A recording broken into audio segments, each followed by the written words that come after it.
اتحاد المسلمین، بیرسٹر اسدالدین اویسی۔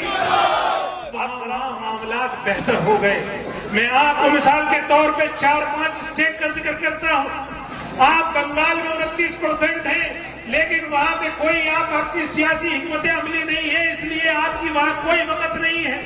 آپ آسام میں آپ 33% ہیں، البتہ وہاں پہ برق الدین اجمل صاحب کوشش کر رہے ہیں، لیکن وہ خاطر خواہ کامیابی نہیں ملی۔ آپ بہار میں 16% ہیں، لیکن وہاں پہ آپ نے کسی حد تک اپنی سیاسی بصیرت کا ثبوت دیا تو جیسے ہی 5 MLA جتائے پورے ہندوستان میں ایک الارم بج گیا۔ لیکن پھر جیسے اتر پردیش میں آتے ہیں پھر وہاں پہ جا کے آپ کا جو سیاسی بصیرت ہے وہ کوئی کارگر نظر نہیں آتی۔ لیکن اسی طریقے سے پورے ہندوستان میں جب آپ گھومتے ہیں تو 2 اسٹیٹ ایسے ملیں گے جہاں پہ آپ کو دیکھیں گے کہ آپ کو ان پہ رشک آتا ہے، ان سے محبت، اور ان کے لیے آپ کا سینہ فخر سے چوڑا ہو جاتا ہے۔ وہ 2 اسٹیٹ ہیں، ایک کیرلا جہاں آپ 26% ہیں، لیکن وہاں کی آپ حکومت چلاتے ہیں، وہاں کے معاملات آپ خود طے کرتے ہیں، وہاں پہ آپ کی اولادیں، آپ کی نسلیں وہاں محفوظ ہیں۔ وہ اقتصادی اعتبار سے، تعلیمی اعتبار سے، سیاسی اعتبار سے، کاروباری اعتبار سے، سماجی اعتبار سے دوسرے ہندوستانیوں کے یا تو برابر ہیں یا کہیں اوپر ہے۔ لیکن دوسرا ہی ایک صوبہ اور ہے، وہ ہے تلنگانہ۔ تلنگانہ میں آپ صرف 12% ہیں، لیکن وہاں کی آپ بصیرت کو سلام پیش کریے، وہاں کے بزرگوں کی کاوشوں پہ آپ رشک کریے کہ انہوں نے سن 58 میں یہ فیصلہ کر لیا کہ چاہے ہم تعداد میں کتنے ہی کم ہوں، لیکن اگر ہم آج سے اپنا سفر شروع کریں گے تو آنے والے وقتوں میں ہماری نسلیں محفوظ رہیں گی۔ اسی کا نتیجہ یہ ہے کہ آج حیدرآباد یا تلنگانہ کا مسلمان پورے ہندوستان میں سیاسی اعتبار سے، سماجی اعتبار سے، اقتصادی اعتبار سے، تعلیمی اعتبار سے، ہر اعتبار سے بہتر ہے۔ لیکن دوسری طرف آپ دلی میں 15% ہو، لیکن اور مرکز ہوتے ہوئے بھی آپ کی جو سیاسی بیچارگی، سیاسی تنزلی اور سیاسی جو آپ کو ایک طرح سے انہوں نے علیحدہ کر دیا ہے، یہاں ہمیں آپ کو سوچنے کا مقام ہے۔ یہیں سے بات اور وہ فکر شروع ہوتی ہے جو مجلس کا پیغام ہے۔ وہ پیغام یہ ہے کہ دوستوں بزرگوں،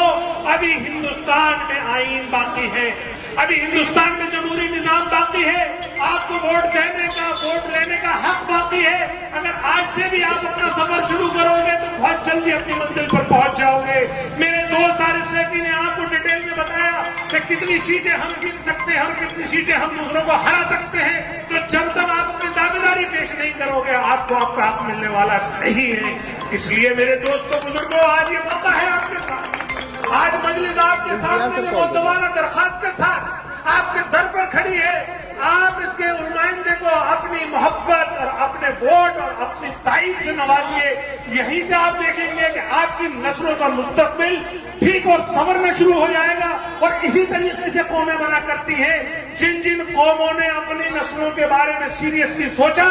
وہ بہتر ہوئی۔ اور مثال کے طور پہ اگر آپ اتر پردیش میں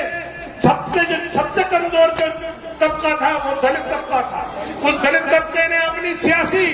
اتحاد اور متحد ہوئے تو وہ پھر حکومت میں آ گئے۔ تو میں صرف آپ کو اشارتاً اتنا ہی عرض کرنا چاہتا ہوں کہ آج یہ موقع چونکہ MCD چناؤ کا ہے، سب سے چھوٹا الیکشن ہے، یہیں سے اگر بات بنے گی تو پھر کل ہم MLA کی دعویداری کریں گے، پھر جب MLA کی بات بنے گی تو پھر ہم حکومت کی بات کریں گے۔ اور حکومت کے لیے بھی یہاں پہ ہم نے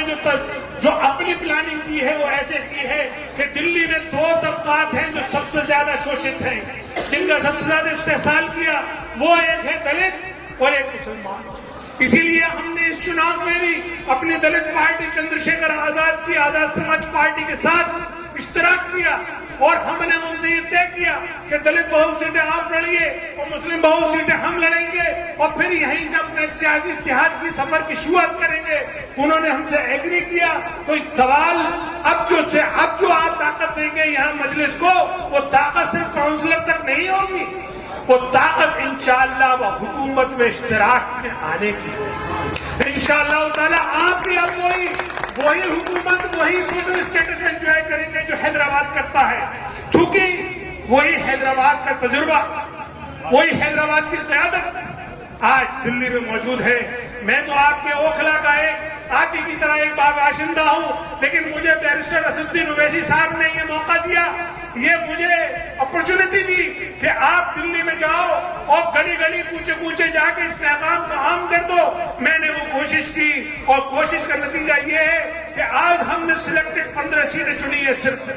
اوکھلا میں صرف 2 سیٹیں لڑ رہے ہیں ہم، ایک ذاکر نگر اور ایک ابو الفضل، اور دونوں میں الحمدللہ جس طرح کا ہمیں ریسپانس مل رہا ہے، جس طرح کی محبتیں ہمیں مل رہی ہیں، اس سے ہمیں یہ یقین ہے کہ جس طریقے سے ہماری MIM نے پچھلے سال حیدرآباد میں 45 لڑکے 44 سیٹیں تھے کارپوریٹر، ہم انشاءاللہ دلی میں 15 کے 15 جیتنے جائیں گے۔ میرے دوستوں بزرگوں، کام تو مجھے اور آپ کو ہی کرنا ہے، بات کوئی آسمان سے کوئی فرشتہ اترنے والا نہیں ہے، آسمان سے کوئی آپ کے پاس ایسی چیز نازل ہونے والی نہیں ہے۔ اب ہمیں اور آپ کو بیٹھ کے ہی ہمارے ملک کے مسائل کو حل بھی کرنا ہے، ان سے مقابلہ بھی کرنا ہے، اور انہی کے ساتھ محبت اور ایثار کے ساتھ عاجزی کے ساتھ پیش بھی آنا ہے، تاکہ ہم اپنی اولادوں کے لیے، نسلوں کے لیے ایک بہتر سماج دے کے جائیں، بہتر ملک دے کے جائیں، اور اپنے بیچ میں سے قیادت چن کر ان کو اگر ہم ایوانوں میں بھیجیں گے تو یہ ہمیں امید ہے کہ یہ ہمارے مسائل کو ایوانوں میں جا کر اسی انداز میں اٹھائیں گے جس انداز میں اٹھانے کا حق ہے، اور انشاءاللہ وہاں سے حل بھی ایسے ہی لے کر آئیں گے جیسا کہ آپ کی خواہش ہے۔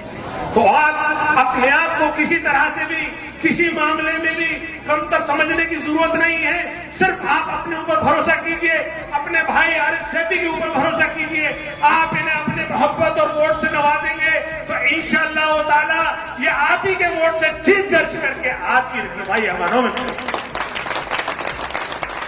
میں آخر میں چلتے چلتے صرف ایک بات آپ کو اور گوشے گزار کر دوں، چونکہ یہاں پہ ایک ناٹک چل رہا ہے، ایک ناٹک کل سے آپ پرسوں سے دیکھ رہے ہوں گے، اور وہ ناٹک وہ ہے جس کی وجہ سے پورا اوکھلا پھنسا رہتا ہے۔ پہلے ایک صاحب 15 سال وہ ناٹک کھیلے، پھر ایک صاحب 15 سال وہ ناٹک کھیلے، پھر اب ایک صاحب 8 سال تک کھیل رہے ہیں، اور وہ ناٹک کیا ہے؟ ایک صاحب نے رونا دھونا شروع کر دیا،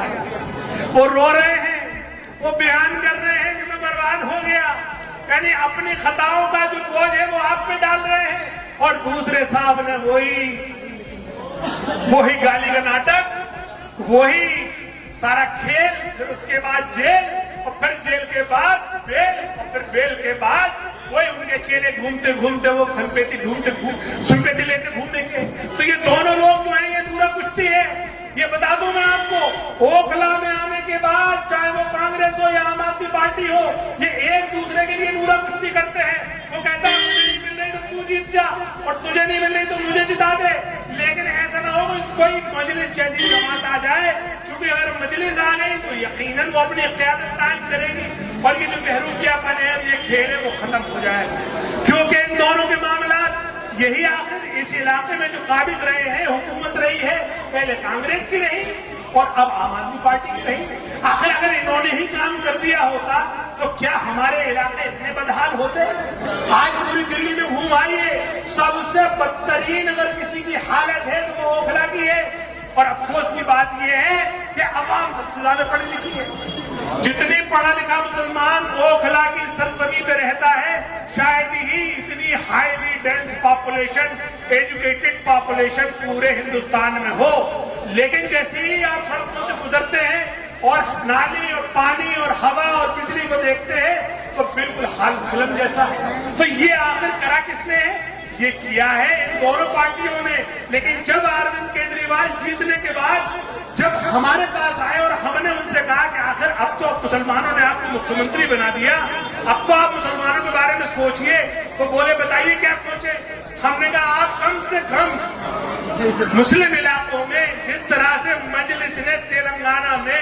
مسلم غریب علاقوں میں، انتھرائزڈ علاقوں میں، سلم علاقوں میں کرائے کی بلڈنگ لے کے 250 اسکول بنائے ہیں، آپ کم سے کم مسلم علاقوں میں بنا دیجیے، کیونکہ آپ کی جو شکشا کی اسکیم ہے وہ موجودہ اسکول پہ لاگو ہوتی ہے، اور مسلم علاقوں میں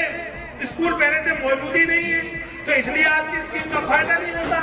اور جس طرح سے آپ کمروں کا رینوویشن کر رہے ہیں یا کمروں کا یا رنگ روغن کر رہے ہیں، اس سے فائدہ آج مسلمانوں کو ہو رہا ہے، آدھوں کو نہیں ہو رہا۔ تو اروند کیجریوال نے اور شکشا منتری منیش سسودیا نے